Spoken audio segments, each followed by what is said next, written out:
অবশেষে বেরিয়ে আসলো ভাইরাল পথশিশু সুমাইয়ার সাথে হিরো আলমের গান। সো গাইস, যদিও বর্তমান সোশ্যাল মিডিয়াতে সুমাইয়াকে তেমন দেখা যাচ্ছে না, তবে হঠাৎ করে চলে আসলো সুমাইয়ার সাথে হিরো আলমের গান।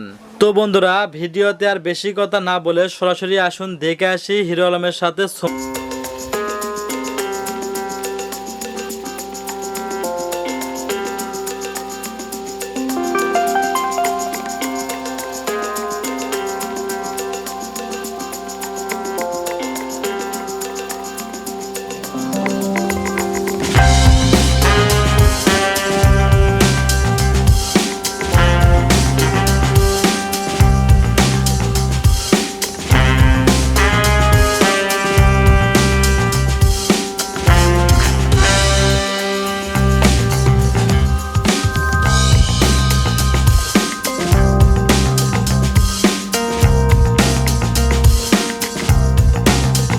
আলমের সাথে সুমাইয়ার গানটি আপনাদের কাছে কেমন লাগলো অবশ্যই কমেন্ট বক্সে কমেন্ট করে জানিয়ে দিন। আর হ্যাঁ, এমন নিত্য নতুন আপডেট খবর সবার আগে পেতে এখনই আমাদের চ্যানেলটি সাবস্ক্রাইব করুন।